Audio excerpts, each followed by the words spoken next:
He kōna ipurangi tēnei nā te reo irirangi o Aotearoa.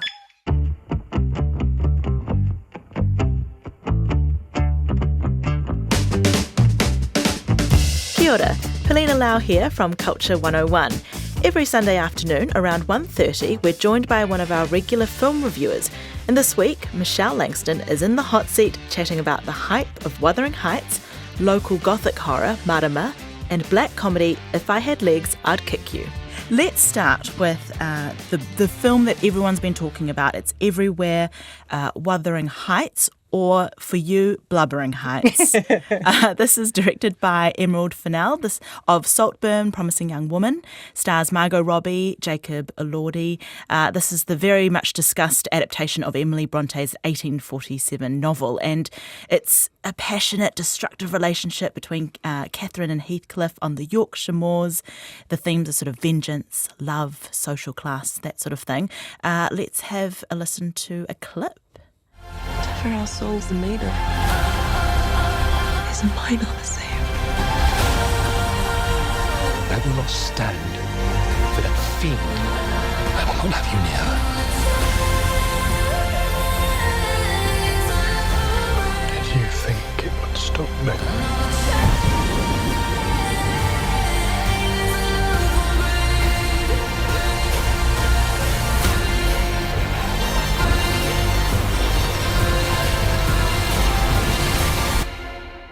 Oh, you can hear the yearning in that clip.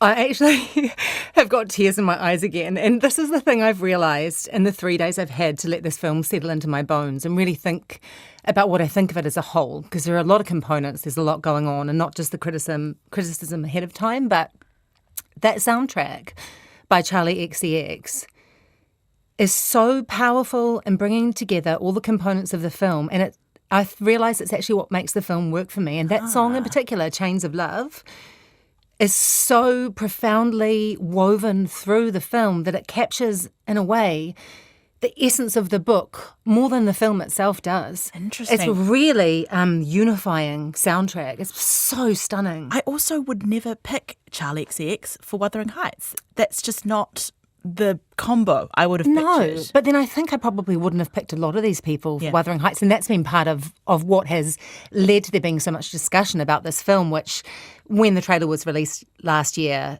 a war began. And I have to say, to start, I love it when people go to war about a book or about a film adaptation, because it tells me that stories still matter, film still matters, and we are prepared to fight for art and stick our opinions to the wall. And we're not lost, like art still matters that much. And I think it is remarkable for that. But of course, controversy around the film was everything from the casting of Margot Robbie, who is at least a decade older than Jacob Elordi. Jacob Elordi is a white Australian. In the book, Heathcliff is described variously as Romany, could be Asian, so a person of colour.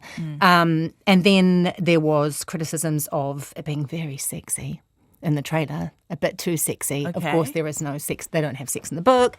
And being sort of, my favourite was that period costumes were not accurate.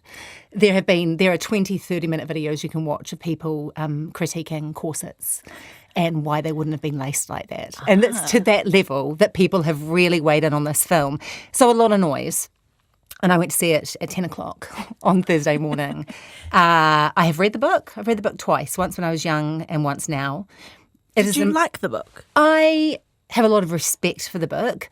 It is an incredibly detailed, beautiful piece of writing. It's very emotionally violent.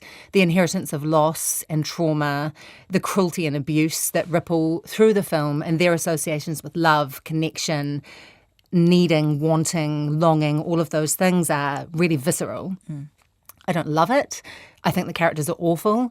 They're relentlessly mean, and I don't love the narrative voice, which is the housekeeper companion Nellie. I don't love the way it's told in a second-hand way. I think it interferes with being able to feel the characters. All that aside, I will die on the hill that you have the right to adapt a book any old way you like. Even the books that have been adapted that I've hated as film, you're still allowed to do it, Steven Spielberg, BFG. You can do what you want. Yeah. And a different medium, right? It's a different medium. Art form, yeah. It's your interpretation. Every single one of us, when we read a book, It's not what someone else reads. It's not what you read, not what I read. Yeah, and it's not what you imagine in your head. And that's what the director, Emerald Fennell, has said. This was my interpretation and how I saw the characters as a teenager, I think. So she has, been quite clear about that. Yeah, and that's what she has made, and it is not Wuthering Heights. She has made a book inspired by Wuthering Heights, inspired by some of the themes and by the characters. And it's a fever dream. It's incredibly passionate. It's saturated with emotion. It's evocative. It's passionate. It's sad. It's funny. And it's its own entity. And honestly, it picked me up and carried me along for the ride. 2 hours and 15 minutes. I was absolutely gripped, even though it has nothing to do with... You just have to put the book to one side and see it for what it is. It is much more of a star-crossed lovers story. She has made the characters much more likeable. Okay. All of the performances are excellent. They really are very good. And it is a visual... It's so stunning. Yeah, tell me about the cinematography and the costume, even though... people say that's not accurate. The cinematographer, whose name I have got written here and I've just gone past it, I'll come back to him. She's worked with before on Saltburn. It is set in the Yorkshire Moors, of course, which is where the book is set.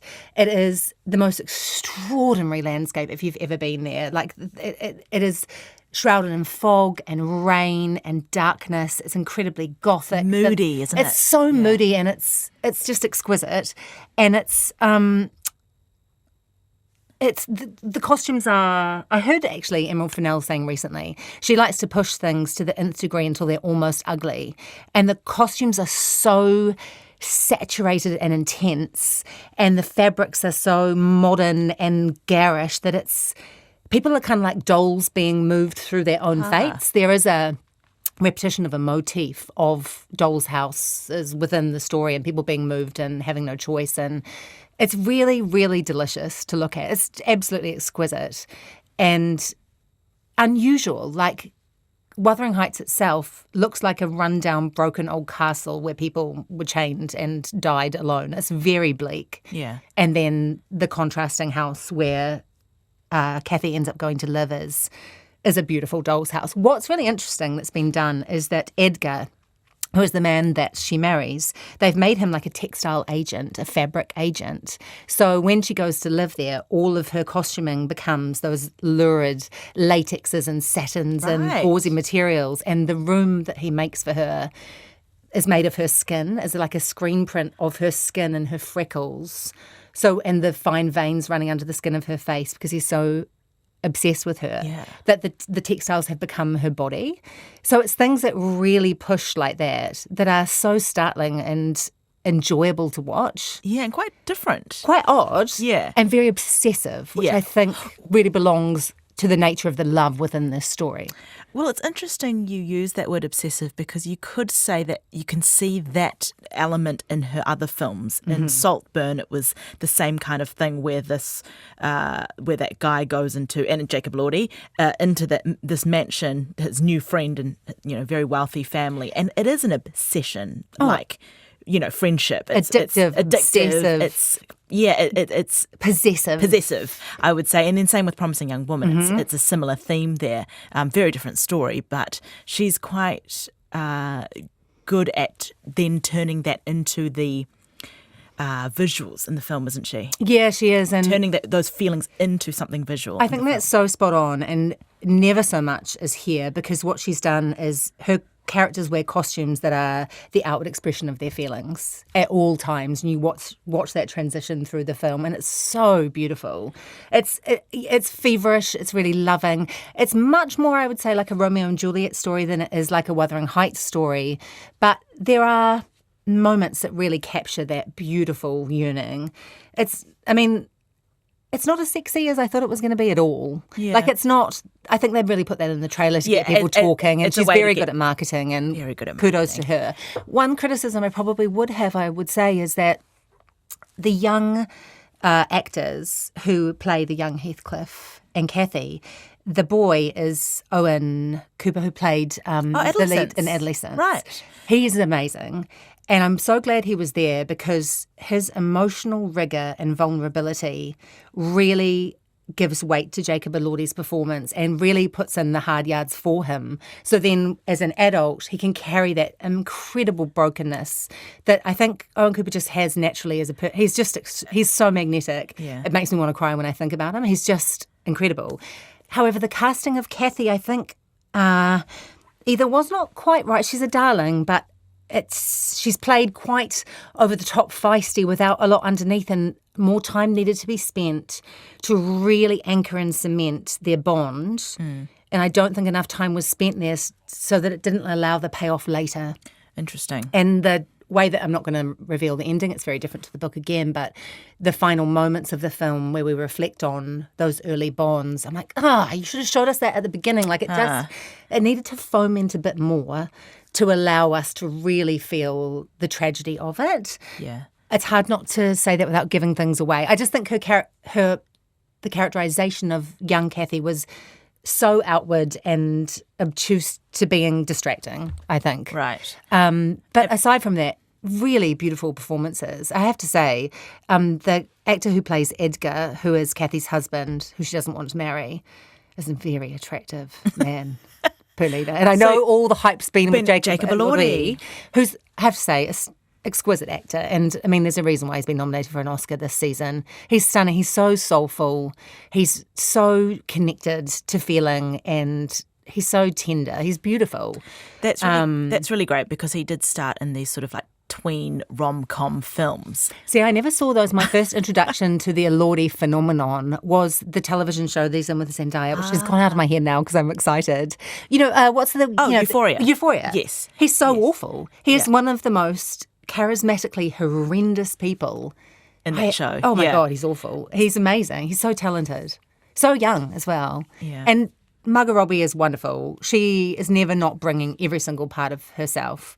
And they've got a lovely dynamism. I just think because of so much of the story has been lost, like half of the book, many of the characters, the stakes are not as deeply felt as you feel in the book. You're not torn apart by the savagery. However, between the costuming and the exquisite cinematography and then the soundtrack, when it all comes together, it is a real experience. It's really, really enjoyable. It has so much care in it. You really see the care in it. So I understand the problems that people have with it, absolutely. But if you can separate it out from its source material, it's a very engaging time with so much to offer. Okay.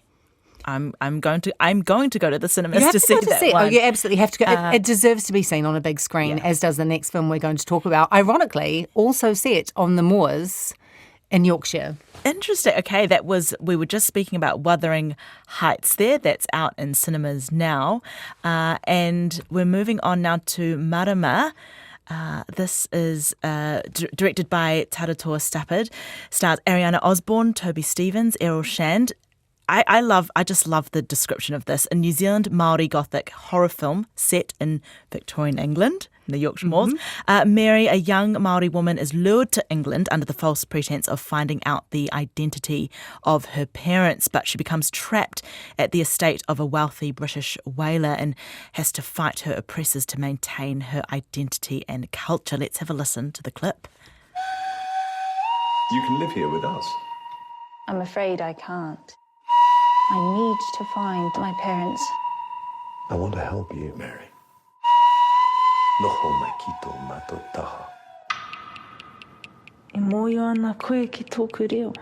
As I said, e mohio ana ki tō iwi. And I feel that I know you too. Okay, I saw this last week at the premiere. It is a stunning piece of cinema, and I was so delighted because I didn't know what to expect. I'm not a massive horror person, but my God, does Taratoa Stappard bring together a deeply affecting piece of cinema. It is snappy, 90 minutes. There is not an ounce of fat on it.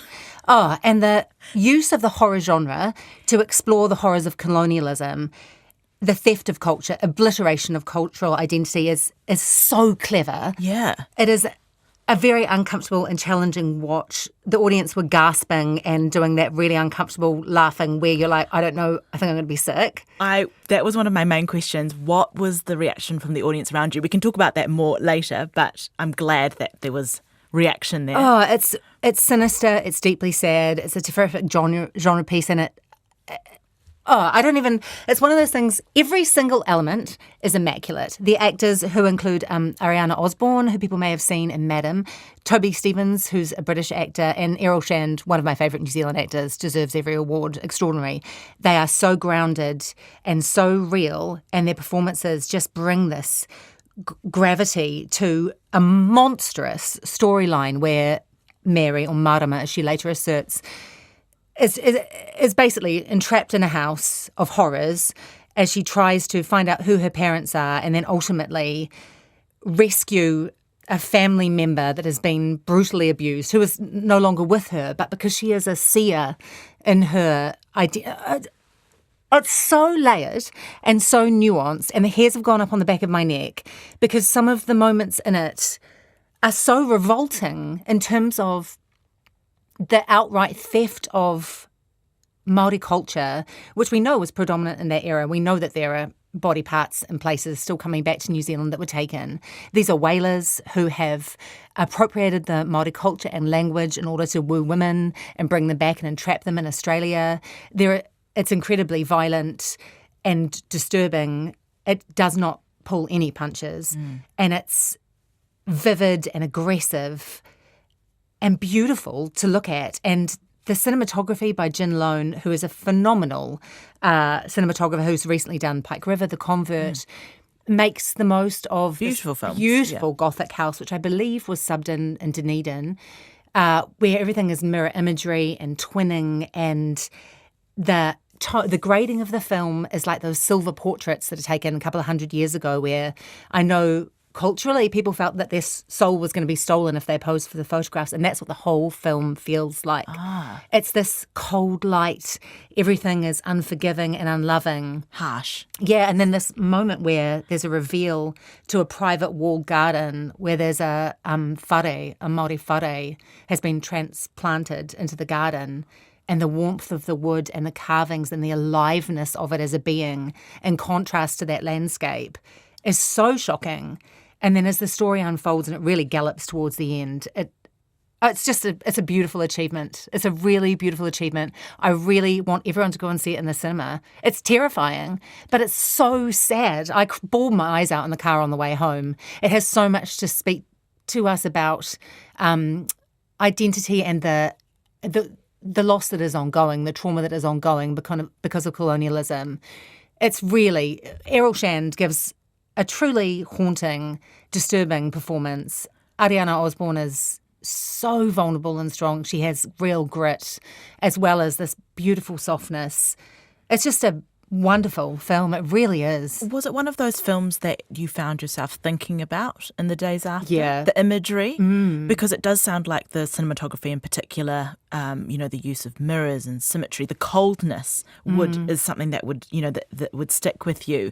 What about the sound? Because obviously in horror films, sound is a big part of it. Yeah. Can be used, in lots of different ways. Tell and me it's about used that. beautifully here. It's such an evocative score, and it's paired back to really basic environmental sounds. So there's the tapping and scraping of rocks, river rocks and beach rocks from New Zealand tapping together, the tapping of the tattoo, the scrape of matches, the scrubbing sounds of palms on concrete and like on stone and rough-hewn surfaces. Even you can hear the fabric, the rougher fabrics rustling. It's really kind of gets under your skin and gets the back of your neck going, and that bone kind of whistle flute that you can hear runs through it and is incredibly chilling.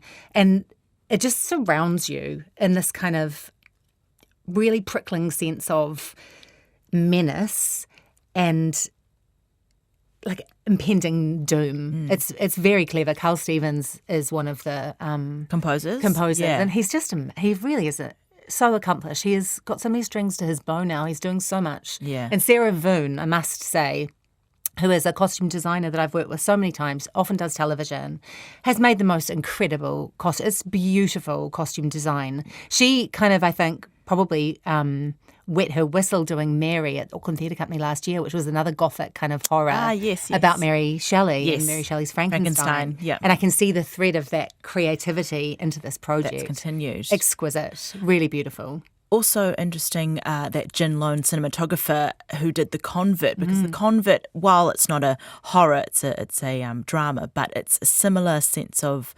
sort of that early, I'd say probably early, I want to say 19th, 20th century, 19th century perhaps, the costume, that sort of costume drama, the coldness, it's set on a beach, it's the elements, it's the wind, it's the sea water, it's grey, it's moody, and you just get the sense no one's ever really dry. And no one's comfortable. No. No one's ever dry. No, Yeah, it's just like always slightly damp. And But the bottom of your dress is always a always little bit wet. sandy and wet. I Yeah. have to say, just what I love about this is that Mārama fights her oppressors in their own land.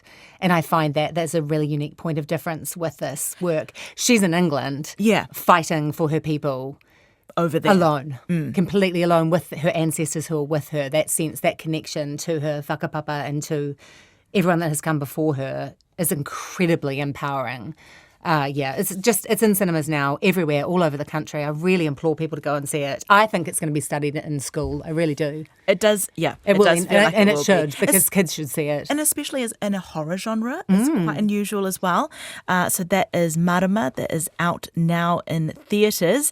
And lastly, you have, this is a bit of a segue, but a different one. But this one is If I Had Legs, I'd Kick You, directed by Mary Bronstein. Mary Bronstein, stars Rose Byrne, A$AP Rocky, and Conan O'Brien. And if you've been keeping up with award season, Rose Byrne won the Golden Globe for her performance, which I think was a complete surprise because you could tell just by the look on her face. But it's a pitch black comedy drama. Rose Byrne plays Linda, a therapist and overwhelmed mother to a young daughter with high health needs. And the film follows her sort of complete breakdown with when the ceiling collapses in her rented apartment. She and her daughter then have to evacuate to a motel. Let's have a listen. Mommy, the bathroom has water in it. Go quickly! I try very hard to be in control of her and everything, but may as well not even be there at all. I don't like how it feels on my sock. Just stay there, okay? Just hold on. How deep is it? Are we gonna die? Is the house gonna fall on top of us? Mommy! Hey, we just got home, and you would not believe. Okay, this is such a great film for Rose Byrne's performance. It is absolute knockout. And what's really clever about the filmmaking is that for the duration, we are in Linda's head. We only hear what she hears. We only see what she sees. And the constant sensory overload of machine beeps and phones ringing, loud music, the machines that are feeding her daughter. The sounds are so intense that I kept getting my phone out in the cinema because I thought I hadn't turned my phone off. Because there's a constant, it's just sensory. It's overstimulation to the nth degree, and you're right there with her. You never see her husband. You never see her child until the last 5 minutes of the film. You don't know what they look like. You don't see All the you know is child. the sound of their voices. You hear the child whining about a billion different things. And you understand that this is an unwell child with an illness that's preventing her from being able to eat. She's got a stomach tube in. She's really annoying. The husband is always barking down the phone with offers of what he thinks should be done because he can't be there to help because he's a sea captain, which is just so bizarre, and can't be there to fix the hole in the ceiling. So it becomes this tunnel vision that you live in with Linda, and you become completely fixated on the micro aspect of her world. And it's very effective because by the end of it, you're having a nervous breakdown as well. Yeah, you are like Linda. Also having you a are. breakdown. It's just so stressful. And the really amazing use of kind of hyper-real elements where the black hole in the ceiling becomes the black hole of the universe, and all of her dreams and everything, the beginning and the end of life is exploding inside it, literally, as is the hole in her child's stomach. So there's some really surreal moments. Yeah.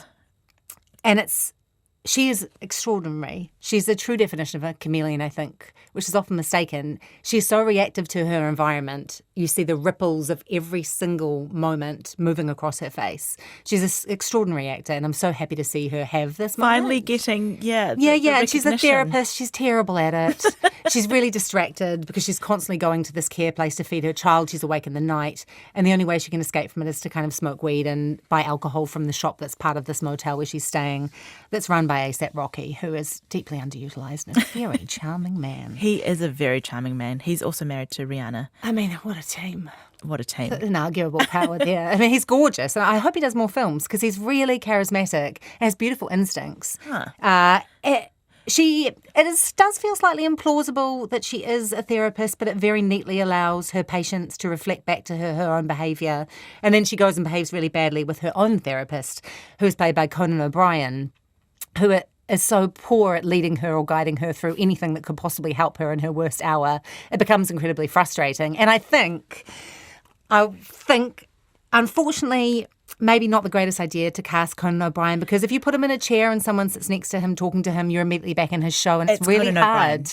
Yeah, and he makes the best of it, but it just doesn't quite. Those aspects just don't quite land. The film really is alive with Rose Byrne and her many stages of meltdown, and is a delight to watch, but it meanders. But it does have a lot to say about the pressure on women as mothers to hold everything in place, every single crisis, and maintain work. It's got so much to offer in that respect, and it is very witty at times, and is a very accurate portrayal, I feel, of kind of a post-traumatic breakdown as a mother. It was very uncomfortable to watch. It's great to see that her performance can be extracted from the bigger thing, which is the film, and be celebrated. So maybe if the film doesn't get all the awards and gets the recognition, they can see that she's done a really good job with the character and really made it, her own. She's really singular. She's just so great at finding the hilarity in horrendous moments, and she really lifts the film to something out because of her work, because she's just divine. In another world, I think she would win the Oscar for this, but unfortunately Jessie Buckley is going to. But they're too good in they're peaches and pears, they're just not the same kind of show, films at all, but she's gorgeous in it. It's really worth seeing. Very, very thought-provoking film. Okay, that's If I Had Legs, I'd Kick You.